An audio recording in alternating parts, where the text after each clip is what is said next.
The abandoned cabin.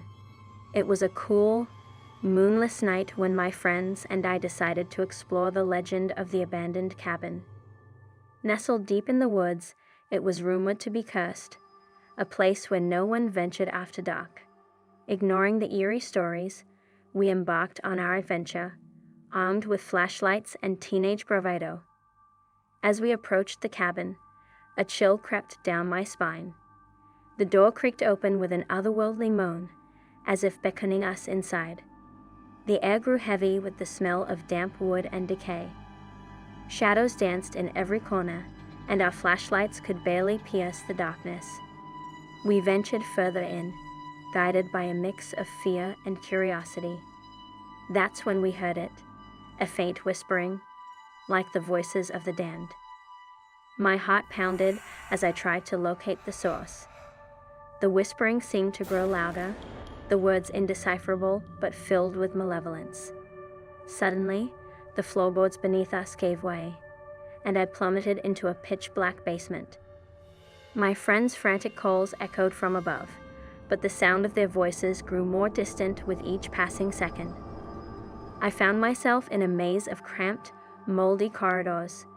The whispering grew louder, and I soon realized it was not coming from any particular direction. It surrounded me, like a swarm of vengeful spirits. Panic set in as I stumbled blindly through the darkness, my only hope of escape fading away. Hours passed, but it felt like an eternity. I was disoriented, lost in a nightmare maze. Just when I thought all hope was lost, I heard a voice, a familiar voice, calling my name. It was one of my friends. They had managed to find their way into the basement. With their help, we navigated our way back to the surface, emerging from the accursed cabin, battered and shaken. We never spoke of the horrors we had witnessed that night, but the fear and whispers would haunt us forever. The abandoned cabin had lived up to its dark reputation, and we were lucky to escape with our lives. The haunting of Apartment 13B. Apartment 13B had always been known as the cursed unit in our building. The residents rarely stayed long, and those who did complained of strange occurrences. I brushed off the tales as superstition until I moved in. It started innocently enough, subtle, unexplained noises in the dead of night. I would hear faint footsteps in the hallway, whispers that seemed to come from nowhere, and doors creaking open when I knew I had locked them. But the real terror began one stormy night. I woke to find a shadowy figure standing at the foot of my bed, its eyes burning with a malevolent light. My heart raced as I fumbled for the light switch, but when the room illuminated, the figure had vanished. I convinced myself it was a trick of my imagination, but the next night it returned, its presence suffocating. It spoke to me in a voice that chilled my soul, uttering cryptic warnings and promises of doom. I couldn't take it any longer. Desperate, I reached out to a paranormal investigator, hoping for answers. When they arrived, their equipment detected unusual energy in the apartment. They urged me to leave, but I refused, determined to confront whatever haunted 13B. That night, we conducted a séance. The room grew icy cold, and a sinister presence filled the air. The investigator asked a question, and the entity responded with a violent gust of wind that blew out the candles, plunging us into darkness. When we relit the candles, the investigator's face was ashen. They told me that the entity was angry, trapped, and that I had unwittingly become its anchor to the physical world. It hungered for release, and it was willing to do anything to achieve it. Over the next few days, the entity's torment escalated. Objects flew through the air, and my sanity unraveled. I realized the investigator had been right. I was its prisoner. I had to find a way to break free. With the investigator's guidance, we performed a ritual to sever the entity's connection to me. It was a harrowing experience, as if I were battling a force from the depths of hell.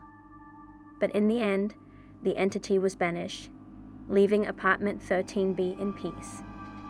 I moved out shortly after, but the memory of that haunting experience still lingers. Apartment 13B was indeed cursed, and I had come face to face with a malevolent entity beyond imagination. The forest had always been a place of tranquility, a sanctuary for solitude and reflection. But one summer's day, I ventured deeper into its heart, where the shadows grew thick, and the silence took on a malevolent quality. The first sign that something was amiss came when the birds fell silent. Their songs ceased abruptly, leaving the forest in eerie quiet. I hesitated but pressed on, unable to resist the lure of the unknown.